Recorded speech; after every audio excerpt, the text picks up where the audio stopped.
Alright, here's a quick update. Got the liner dropped in, got the piping run, and so it's 1.5 inches. It's got a lot of these, I did like the cross, and then it'll come over, and these are just cut with like a circular saw or even a sawzall, so it's got a ton of little slits, I guess I'd say. So each one of those, water is going to come up, and you can see all along here, smaller ones here, a couple other spots where it tees off, and over here I haven't done any rocks yet, but basically the water's going to come up and it's going to go through the larger rocks, and then I'm going to put some smaller rocks and 3/4 rock, and then I'll finish with that pea gravel. And so that's going to act as a filter as it percolates up, and then this pipe in the ground is the lowest point, and I just put this cover on it. Need to get the lid off. So I put this cover on it, it goes down in there, and so logically that deepest point is where I would hope the dirt will collect. And so, kind of copying some pre-engineered designs, the snorkel and centipede module, I'll once a year or so shut the water off to this, drop a sump pump in there, leave it pumping, and then I'll come through and kind of like hose this all down and wash the dirt all in this direction. It'll end up in the low spot, and I'll pump it off into some of my trees and stuff over here. So that's the design. It's really copying other stuff, but for this odd of a shape, and I'm using an existing kind of water low spot here, this is working better for me and cheaper than the about $800 to $1,200 for the pre-engineered snorkel and centipede module. And so we'll update, but that's a progress.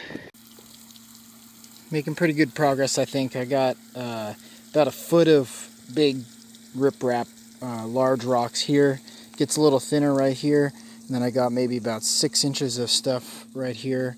I'm gonna put a little more in there, and then I've got over a foot in here, and I've currently I've got the pump dropped in there, kind of pulling stuff from the bottom, and I'm just sort of running the hose and just rinsing any of the dirt. This gravel's not really rinsed, so this is the rinse. You can see it starts off kind of clean, and then it gets dirtier as it goes. And so this is just going to get some of the kind of get all the dirt down into this area, and then I'm going to pull this hose, which is being fed from that pump, and I'm going to water some of the trees. It's silty, but be good for water and stuff. And then I'm about to start, just put a little bit more of the large rock, and I'm going to start to move the pea gravel in, and then I'll again rinse the pea gravel, and that'll be a later step. I've been cruising on it, just got it pretty graveled in. Gonna final the amount of pea gravel based on how full it gets right now. I'd like maybe, just maybe a slight little layer of water. You can see it is starting to fill. It's pumping from that big pond, not this one, the big one. And so, dry right now. The sides are all rocked up. Now listen.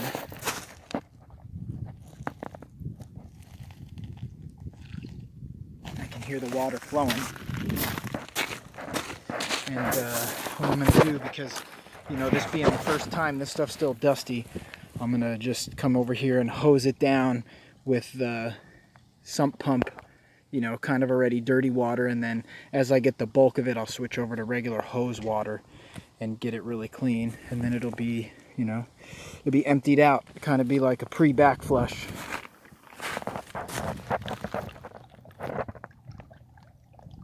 Yeah, there's definitely water moving through there. Just started to come up right here. So this is the first spot that's getting wet. So I may add a little more gravel there. We'll see. I want to see when it starts to spill. Kind of set the level. So starting.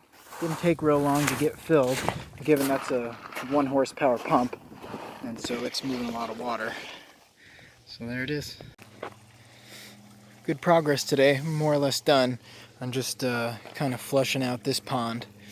But I got it all filled in to the level I want it. Got my little riprap area here to slow the water down. You can see coming out of this is real clean, very clean.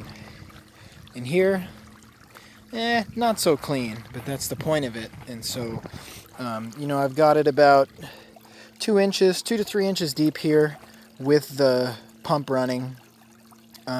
When the pump goes off, this does settle down a fair amount. It ends up about 2 inches of dry gravel, but I think that'll be okay for these cattails. The cattails go down about that far, and so, you know, it's designed to stay on all the time.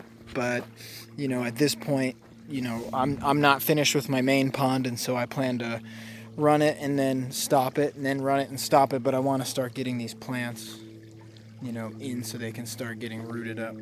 But you can see percolating down this way, percolating here. It has to work its way through this little gravel dam and then percolating up here and working its way down there. And that's 4 feet deep or so, I think just a little under, right there. And so drop the pump in and pump any of the sediment that settles to the bottom out, and then eventually, you know, because that's pretty effective.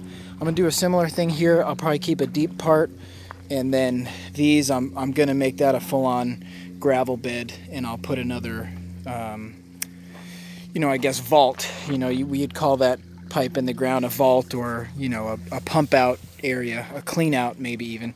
And so, you know, just kind of churning everything up. This has been in for a year, and I get all the natural rain here, and so it's kind of silty on the bottom. So this is turning everything up, and I'll do a follow-up in about a week, and we'll see what the difference is. You can see right now, I mean, I really can see 6 inches in the water or so. So I expect good results.